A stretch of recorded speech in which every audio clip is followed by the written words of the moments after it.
அனைவருக்கும் வணக்கம். அதிகமா திரைப்படங்களுக்கு, திரையரங்குகளுக்கு போகாதவர், திரைப்படங்களை பார்க்காதவர், நம்முடைய மரியாதைக்குரிய நண்பர், அரசியல் விமர்சகர், இன்னைக்கு திரை விமர்சகராக நம்மகிட்ட உட்கார்ந்துட்டு இருக்காரு. கிஷோர் கே. சுவாமி அவர்கள். ஆ இன்னைக்கு சமூக ஊடகங்கள்ல பெரும் பேசுபொருளாக இருக்கிற திரைப்படங்கள் எதிர்பார்க்காம பார்த்தீங்கன்னா, தியேட்டர் கேட்டாங்க. தொடர்ச்சியாக 1 மாதத்துக்கு மேலாக அந்த படம் ரிலீஸ் பண்றதுக்கான முயற்சிகள் நடந்துச்சு.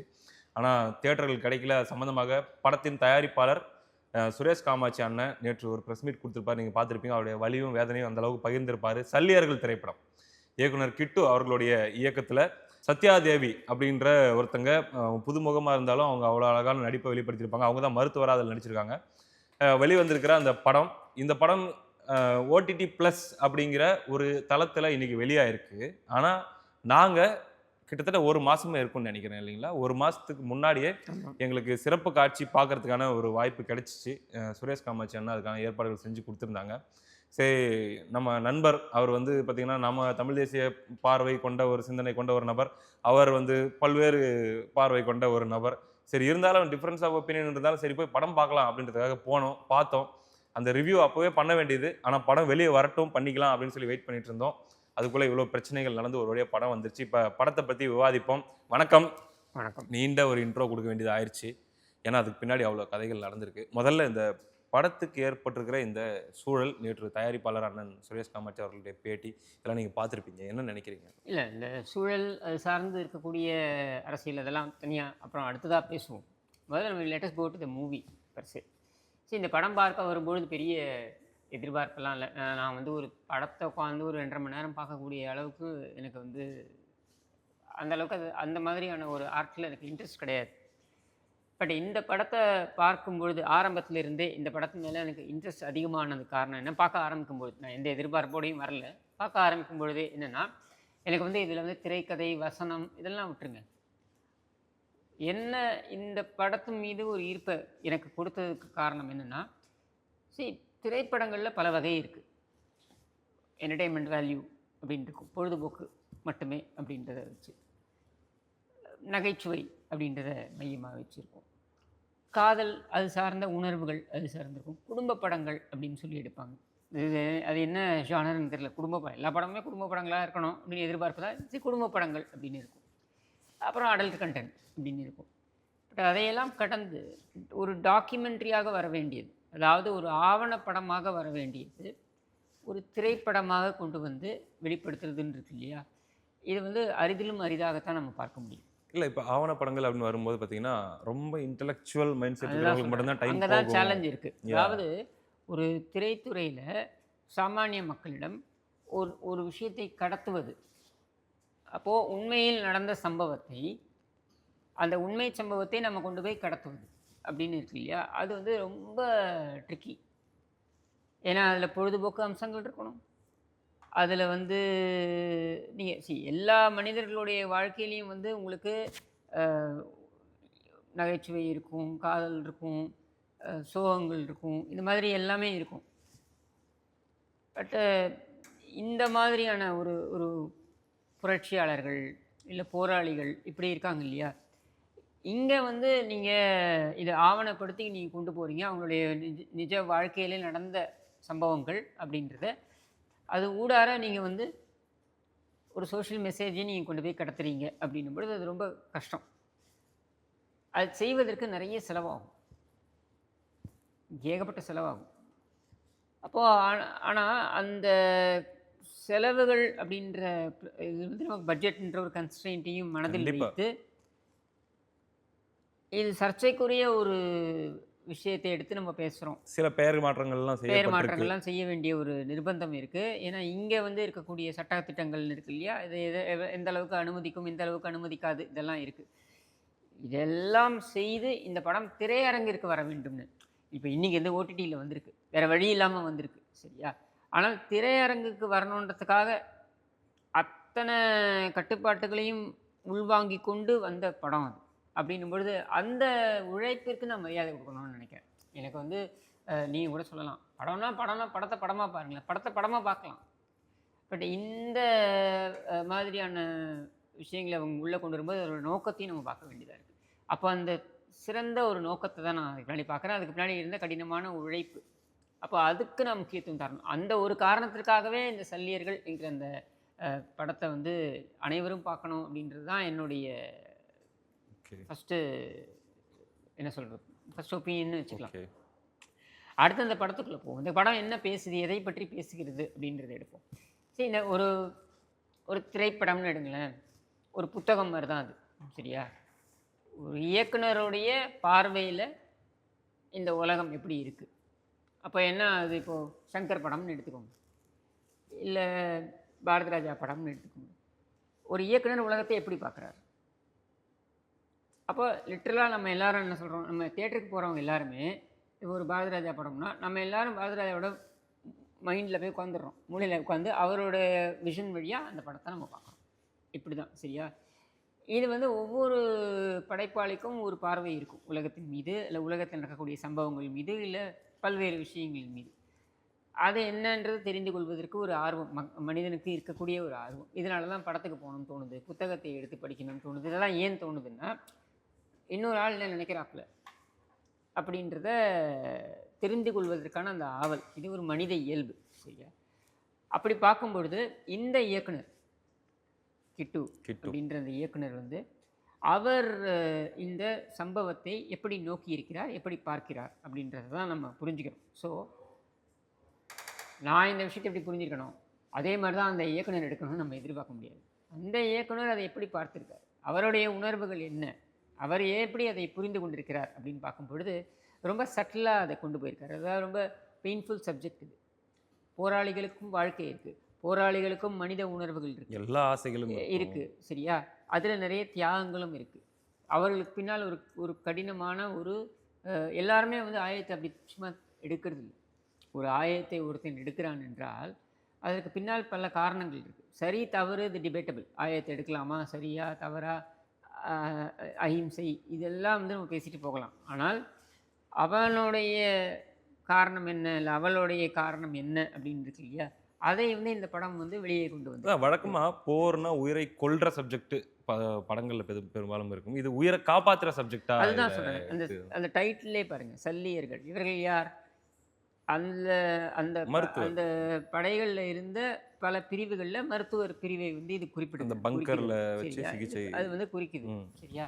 இப்போது இதில் இன்னொரு ஒரு ஊடார ஒரு விவகாரமும் விஷயமும் இருக்குது. என்னென்னா, இந்த கதை நடந்த அந்த காலகட்டம் இருக்குது இல்லையா, இந்த காலகட்டத்தில் பார்த்திங்கன்னா பல்வேறு குழுக்கள் இருந்தன, பல்வேறு போராட்ட குழுக்கள் இருந்தன. இந்த பல்வேறு போராட்ட குழுவில் ஒரு குழு தனித்துவத்துடன் தென்பட்டது. நீங்கள் வந்து இப்போது இலங்கையில் நடக்கக்கூடிய விவகாரம் பட்டவர்தனமாக பேசுவோம், இதில் என்ன இருக்குது. அப்போ அதில் பல்வேறு குழுக்கள் போராட்டி கொண்டு இருந்தன. பிளாட் இருந்தது, இது மாதிரி நிறைய குழுக்கள் இருந்தன, இபிஆர்எல்எஃப் இருந்தது, இந்த மாதிரி. அப்போ அதில் தனித்துவத்துடன் ஒரு குழு இருந்தது என்றால் அது விடுதலை புலிகள் குழு அப்படின்னு சொல்லலாம். ஏன் அது தனித்துவத்துடன் இயங்கியது அப்படின்றத வந்து இந்த படத்தோடைய கரு நமக்கு சொல்லிக் கொடுக்குது. அதை பார்க்குறவங்களுக்கு அது கடத்த இதுதான் ஏன் இவ்வளோ குழுக்கள் இருந்தது, இவங்களுக்குள்ள வந்து உட்கட்சி பூசல்கள் அல்லது இவங்களுக்குள்ள வந்து சகோதர யுத்தங்கள் அப்படின்லாம் இருந்ததுன்னு வச்சுப்போம். ஆனாலும் மக்கள் அதிகமாக இருக்கக்கூடிய மக்கள் அதிகமாக நம்பக்கூடிய ஒரு இடத்திற்கு இந்த குழு உயர்ந்து நின்றது ஏன் அப்படின்னு நீங்கள் எடுத்துக்கிட்டீங்கன்னாக்க, அதில் வந்து அவங்களுக்குள்ளே இருந்த அந்த டிசிப்ளின், ஒழுக்கம், அந்த இலக்கை தவிர்த்து வேறு எதுலேயும் அவர்கள் திசை திருப்பலை.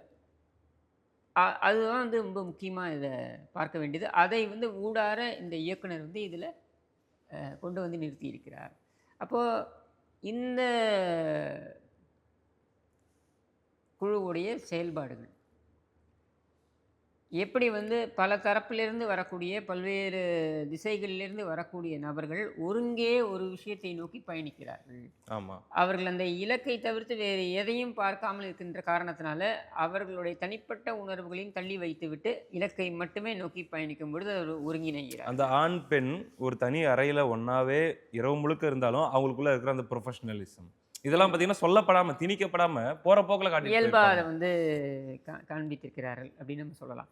இது நடுவில் திரைப்படம்னா இருக்க வேண்டிய இதெல்லாம் இருக்குல்ல, இந்த காதலும் காதலி இவங்களுக்குள்ளே இருக்கக்கூடிய உறவுகள், அண்டு இந்த போராளிகளுக்குள்ள கூட பார்த்திங்கனாக்கா பெண் போராளி வந்து அவங்க வந்து காதலனை விட்டு போயிருக்கலாம், இல்லை ஆண் போராளி வந்து காதலியை விட்டு களத்துக்கு வந்து போயிருக்கலாம். களத்துக்கு போயிருக்கலாம்.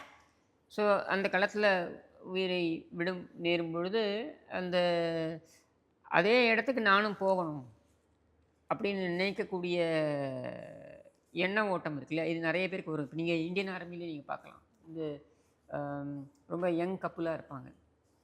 கணவர் வந்து இறந்துருப்பார், மனைவி வந்து உடனே அவங்களும் ஆர்மியில் ஜாயின் பண்ணுவாங்க, இராணுவத்தில் ஜாயின் பண்ணுவாங்க. கணவருக்கு ஒரு ட்ரிபியூட்டாக அவங்க நினச்சி ஜாயின் பண்ணுவாங்க. இது வந்து உளவியல் ரீதியாக நமக்கு இருக்கக்கூடிய தாக்கம்னு வச்சுக்கோம். இப்போ சமீபத்தில் பார்த்தேன், இந்திய இராணுவத்தில் உயிர் நீத்த ஒரு வீரர், அவங்க மனைவியும் வந்து இருக்காங்க. இப்போ சமீபத்தில் நடந்த பிரச்சனையில், எல்லையில் காஷ்மீரில் நடந்ததில் உயிர் நீத்த வீரருடைய மனைவி, அவங்க வந்து அந்த யூனிஃபார்ம் போட்டுட்டு தான் வந்து அந்த மரியாதை செலுத்துகிறாங்க, இறுதி மரியாதை செலுத்துகிறாங்க. அவங்க வந்து இராணுவத்தில் இருக்காங்கன்னும் பொழுது அவங்க வந்து ஒரு மிடுக்கா எப்படி இருப்பாங்கன்னு தெரியல, ஆனால் அவங்களையும் மீறி அவங்க உடைந்து அழறாங்க அப்படின்றத நம்ம பார்க்க முடியுது. Because there are humans at the end of the day. ரெண்டையும் பேலன்ஸ் பண்ணுறது தான் பண்ணுறாங்க. அப்போது இதையெல்லாம் வந்து ரொம்ப அழகாக அந்த இயக்குனர் வந்து இதில் வெளிக்கொண்டு வந்திருக்காருன்னு சொல்லலாம். அண்ட் சத்யதேவி அந்த ஃபீமேல் ப்ரொட்டகனிஸ்ட், அவங்க ரொம்ப பியூட்டிஃபுல்லாக அதை வெளிக்கொண்டு வந்து. அதை நான் உங்ககிட்ட கேட்கணுங்க, அவங்களோட நடிப்பு பார்த்தா அவ்வளோ தத்ரூபமாக இருந்துச்சு. ரொம்ப, அதாவது நிறைய படங்களை கடந்து வந்த மாதிரி அவங்களுடைய இயல்பாக இருந்தது. இதை இதை பார்க்கும்பொழுது எனக்கு வந்து நிறைய பேர் வந்து நக்கல் கிண்டல் பண்ணுவாங்க, இவங்களுக்கு வந்து நடிப்பே வரல சுஹாசினிக்கு அப்படின்ட்டு. நான் வந்து ஏற்றுக்க மறுக்கிறேன். நீங்கள் ஒரு ட்ராமா, ஒரு ஸ்டேஜில் ஒரு ஆர்டிஸ்ட் வந்து ஒரு காலகட்டங்கள்லாம் சொல்கிறது வந்து 1950கள் 60கள் 70கள்லாம் பார்த்தீங்கன்னா ட்ராமாலேருந்து வருவாங்க. அப்போ ஸ்டேஜில் வந்து நீங்கள் பார்த்தீங்கன்னா பின்னால் இருக்கக்கூடிய ஆடியன்ஸுக்கும் கேட்கணும் இல்லை புரியணும் அப்படின்றதுக்காக இவங்க எக்ஸ்பிரஷனில் வந்து பார்த்தீங்கன்னா இன்னும் நிறைய, அதுதான் இன்றைக்கி நம்ம ஓவர் ஆக்டிங் அப்படின்ற மாதிரி சொல்லிட்டு இருக்கிற. ஆமாம். இப்போ எஸ்பெஷலி நீங்கள் இதெல்லாம் எங்கே பார்க்கலாம் அப்படின்னா, இப்போ அமெச்சூர் ஆர்டிஸ்ட் அசோசியேஷன்னு இவரோடது இருந்தது, வைஜி மகேந்திரா ஓடது, அவங்க அப்பா வைஜி பாட்சாதியோடது இருந்து. அங்கே தான் வந்து செல்வி ஜெயலலிதா, எம்ஜிஆர் அவர்களாக இருக்கட்டும், சிவாஜி கணேசனாக இருக்கட்டும், இவங்க எல்லாருமே அதில் பெர்ஃபார்ம் பண்ணியிருக்காங்க. சோ இவங்க எல்லாருமே வந்து இன்ஃபேக்ட் அவங்கெல்லாம் அங்கேருந்து வந்தாங்க கூட நிறைய பேர் இருக்காங்க அப்படின்ட்டு. அவங்க எல்லாருமே பார்த்திங்கன்னா ஸ்க்ரீனில் அவங்களோட பெர்ஃபார்மன்ஸ் வந்து ரொம்ப எக்ஸ்ப்ரெசிவாக இருக்கும். அது ஏன் எக்ஸ்ப்ரெசிவாக இருக்குன்னா அவங்க ஸ்டேஜில் நடித்து பழகியவர்கள், சரியா? பட் ஒரு கட்டத்துக்கு அப்புறம், நான் சொல்கிறது 80ஸில் பாலச்சந்தருடைய மூவிஸில் பார்த்தீங்கன்னாக்கா ரொம்ப இயல்பான நடிப்பு அப்படின்றத வந்து அதுக்கு ஒரு முக்கியத்துவத்தை அவர் கொடுத்துருப்பார். அதில் சுஹாசினியோடைய அந்த ஆக்டிங் ஸ்கில்ஸ் பார்த்தீங்கன்னாக்கா, சிந்து பைரவியாக இருக்கட்டும், இல்லை அதுக்கு முன்னாடி வந்து ஒரு படம் நர்ஸ் நந்தினின்னு ஒரு நர்ஸாக நடிச்சிருப்பாங்க, அந்த திரைப்படமாக இருக்கட்டும், இதிலெல்லாம் ரொம்ப இயல்பாக நடிச்சிருப்பாங்க. ஸோ அந்த இயல்பை வந்து என்னால் இவங்கள்ட்ட பார்க்க முடியுது. நந்திதா தாஸ் அவங்கள்ட்டையும் அந்த இயல்பை பார்க்க முடியும். You don't need makeup. எஃபர்ட்லெஸ்ஸாக இருந்த மாதிரி இருந்துச்சு இல்லையா? உங்களுக்கு வந்து ஒரு மேக்கப் தேவை கிடையாது, ஜஸ்ட் கோ அண்ட் பர்ஃபார்ம். ஏன்னா அவங்க வில்லேஜில் இருக்கும்போதும் அவங்களுடைய வாழ்வியல் ஒரு வித்தியாசமாக இருக்குது. அடுத்து அவங்க களத்துக்கு வந்த பிறகு அவங்களுடைய வாழ்வியல் வித்தியாசம், பாடி லாங்குவேஜ் மாறுது. ரெண்டுலேயுமே வந்த மாற்றங்கள், பாடி லாங்குவேஜ் மாறும் பாருங்கள். நீங்கள் வில்லேஜில் வந்து அவங்க வந்து ஸ்கூல் போக படிக்கக்கூடிய ஒரு இளவட்டமாக இருக்கக்கூடிய ஒரு நபராக வந்து துள்ளி விளையாடிக்கிட்டு இருக்கிறது, அந்த ஒரு பாடி லாங்குவேஜ் ஆகட்டும். அதுக்கப்புறம் அப்படியே அந்த டிரான்ஸ்ஃபர்மேஷன், நீங்கள் வந்து அவங்க வந்து ஒரு போராளி அப்படின்னு வரும்பொழுது அந்த அந்த அடிப்பட்டவங்களை ஹேண்டில் பண்ணுறதுலேருந்து எல்லாமே பார்த்தீங்கன்னா ரொம்ப ஒரு மாதிரி ப்ரொஃபஷனலாக, ரொம்ப ஈஸியாக அந்த ஸ்ட்ரெச்சர்லேருந்து அந்த பேஷண்ட்டை எடுத்ததுக்கப்புறம் அனுப்புகிறாங்க, வேற எங்கேயோ அனுப்பினதுக்கப்புறம் பார்த்தீங்கன்னா பேசிக்கிட்டே வந்து அவங்க வேலையை பார்த்துக்கிட்டு இருப்பாங்க. இது வந்து ஒரு ப்ரொஃபஷனல் மெடிக்கல் அசிஸ்டண்ட் தான், அதாவது மெடிக்கல் ப்ரொஃபஷனில் இருக்கக்கூடிய ஒரு நபருக்கு தான் அந்த இயல்பு வரும். அந்த அந்த இதை வந்து டிஸ்இன்ஃபெக்டண்ட்டை வந்து இப்படி போர் பண்ணுற ஸ்டைல்லேருந்து நீங்கள் புரிஞ்சுக்கலாம் that so much has gone depth. Maybe director கற்றுக் கொடுத்துருக்கலாம், பட் இருந்தாலும் இவங்க வந்து ரொம்ப அழகாக அதை உள்வாங்கி செஞ்சுருக்காங்க. ரொம்ப எஃபர்ட்லெஸ்ஸாக அதை பண்ண மாதிரி நமக்கு தெரியுது.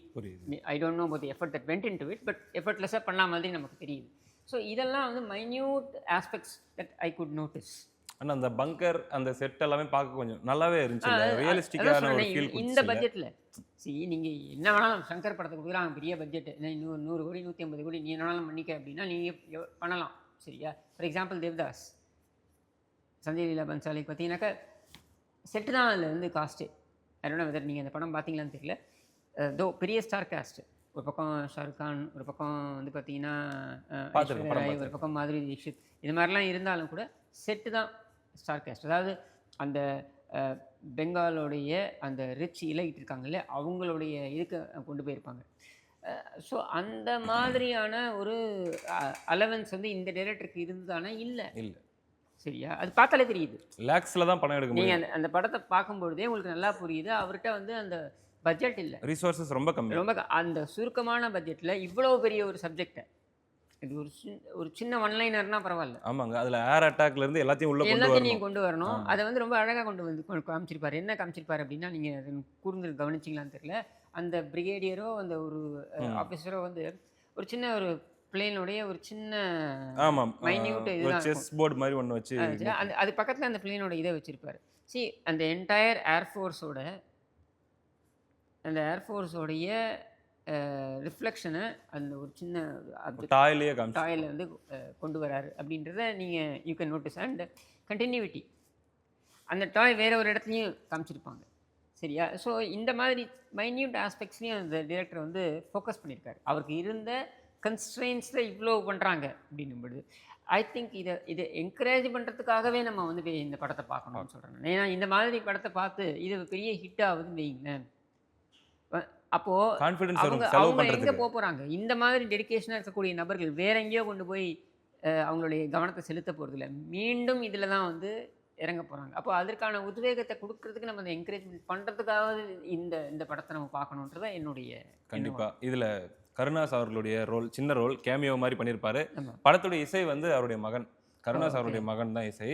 படம் மியூசிக்னு தனியா தெரியலனாலும் படத்தோட கம்பெனியன்ஷிப்பா அது வந்துட்டே இருக்கும். நல்லா இருக்கும். இந்த படத்தில் வந்து பெருசாக நீங்கள் வந்து பாடல் கேஜே சாஸ் பாடினார், இல்லை வேற ஒரு பாடினாருலாம் நீங்கள் ஹரிஹரன் பாடினார், இல்லை அந்த மாதிரிலாம் நீங்கள் பார்க்க வேண்டியது கிடையாது. சின்மயி பாடினாங்க, இந்த மாதிரிலாம் நீங்கள் பார்க்க வேண்டியது கிடையாது.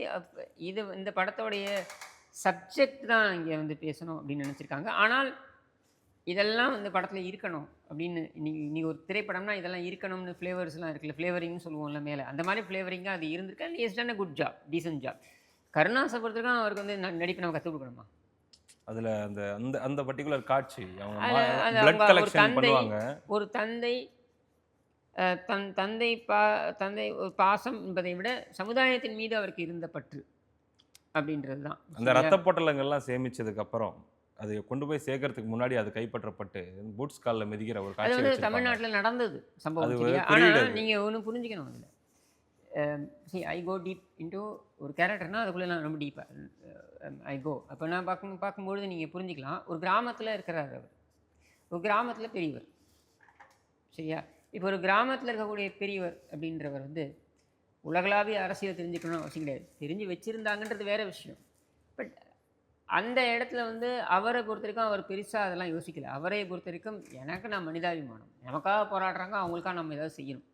அது நம்மளுடைய வாழ்க்கையை அர்ப்பணிக்கக்கூடிய விஷயமா இருந்தாலும் பணயம் வைக்கக்கூடிய விஷயமா இருந்தாலும் நம்ம செய்யணும் அப்படின்றது கடந்து அவர் பெருசாக சிந்திக்கல. ஒரு சராசரி கிராமத்து வாசிக்கு இருக்கக்கூடிய மனித பண்புகள், மனிதாபிமானம், மனித பண்புகள் இதெல்லாம் வந்து ஒருங்கே அவர்கிட்ட இருக்குன்றத ரொம்ப அழகாக இயல்பாக அதை வந்து ப்ரொஜெக்ட் பண்ணியிருப்பார். Which is beautiful. அவருடைய ஒய்ஃபாக ரோல் ப்ளே பண்ணியிருப்பாங்க. அவங்களோட இன்சிக்னிஃபிகண்ட்டாக நமக்கு தெரியும். ஆனால் இதெல்லாம் வந்து ஆட்ஸ் வேல்யூ, அந்த அந்த சீனுக்கு வந்து இதெல்லாம் வேல்யூ அடிஷனாக இருக்கும். ஸோ இதெல்லாம் வந்து ரொம்ப அருமையாக செஞ்சுருந்தாங்க. அண்ட் அந்த நெகட்டிவ் ரோல் பண்ண நபர்களும் பார்த்தீங்கன்னாக்கா அந்த பாடி லாங்குவேஜ் வந்துட்டு எப்படி அவங்க இருந்தாங்க, எப்படி அவங்க வந்து அவங்கள ப்ரொஜெக்ட் பண்ணிக்கிட்டாங்கன்றத ரொம்ப அழகாக ரிஃப்ளெக்ட் பண்ணிட்டாங்க. So overall I think it's a complete package. எனக்கு பிடித்திருந்தது. அதான் அந்த பங்கரை தாக்கி அழிக்கணும்ட்டு ஒரு தரப்பு நினைக்குது, ஒரு ராணுவம் நினைக்குது. ஆனால் அந்த பங்கருக்குள்ள ட்ரீட்மெண்ட் எடுத்துட்டு இருக்கிறவனே பார்த்தீங்கன்னா அவங்க ராணுவத்தை சேர்ந்தவன் தான். அது அவங்களுக்கு தெரியாது. இது எல்லாமே உண்மை சம்பவங்கள். ஆமாம். சரியா? இதை நான் பதிவு பண்ணல. அந்த நீங்கள் அவங்களுடைய வரலாறை எடுத்து பார்த்தீங்கன்னாக்க இது வந்து சிங்கள இராணுவத்தை தான் சொல்லுது. சிங்கள இராணுவ வீரர்களே இது பதிவு பண்ணியிருக்காங்க. கண்டிப்பாக.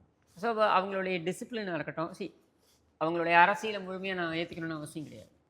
ரைட்? எனக்கு ஒரு அரசியல் பார்வை இருக்கலாம், அவங்களுக்கு ஒரு அரசியல் பார்வை இருந்திருக்கலாம். That's all different. பட் ஒரு சில ஃபைனர் ஆஸ்பெக்ட்ஸ் அப்படின்னு இருக்கும்பொழுது அது நம்ம வந்து அவங்களுக்கு நம்ம we pay respect to that. So அப்படி பார்க்கும்பொழுது இந்த இடத்துல இந்த டைரக்டர் வந்து ஹைலைட் பண்ண நினச்சது வந்து இந்த டிசிப்ளின். அது ரொம்ப அழகாக சக்ஸஸ்ஃபுல்லாக அவர் ஹைலைட் பண்ணியிருக்காருன்னு தான் நான் நினைக்கிறேன். Now we have to come to the most important part. என்னென்னா படம் வருது. ஓகே. அதுக்கு முன்னாடி படத்துக்கு 5க்கு எத்தனை ஸ்டார் குடுப்பீங்க? நான் தான் திருப்பி சொல்லிட்டேனே, இது வந்து நீங்க வந்து அம் படத்தோடைய ஒரு ஒரு எல்லா ரிவ்யூவர் மாரி நீங்க என்ன கேள்வி கேட்க போறீங்கன்னாக்கா, இல்ல. நான் வந்து இந்த படத்துக்கு பின்னால இருக்கக்கூடிய நோக்கம் அப்படின்றத பார்த்து இதுக்கு 5 ஸ்டார் நான் குடுக்குறேன். ஓகே. இப்ப அடுத்த செய்திக்குள்ள இப்ப சொல்லுங்க. இப்ப நீங்க முக்கியமான விஷயம் என்னன்னா, ஓகே படம் ரெடி ஆயிடுச்சு. படம் வந்து இப்ப திரைக்கு வரணும். சரியா? திரைக்கு வந்து மக்கள் இத ஏத்துக்காம போனாங்கன்னா, அது வேற விஷயம். எவ்வளவோ நல்ல படங்கள் வந்து இருந்திருக்கு, ஏத்துக்காம போயிருக்காங்க. எவ்வளவோ குப்பை படங்கள் வந்து சூப்பரா ஓடியிருக்கு. கண்டிப்பா. சரியா? அது அவங்களுடைய ஆடியன்ஸோடைய இது. இப்ப என்ன கேட்டீங்க, என்னோட ஒப்பீனியன் நான் சொல்றேன். இதே ஒப்பீனியன வந்து நீங்க ஷேர் பண்ணிக்க வேண்டிய அவசியம் கிடையாது. இல்ல இன்னொருத்தர் போய் பார்க்க போறாருன்னா, என்னையா இது மொக்கையா எடுத்து வச்சிருக்காங்கன்னு கூட சொல்லலாம். கண்டிப்பா. எனக்கு தெரியாது. சரியா? பட் எனக்கு பிடிச்சத நான் சொல்றேன்.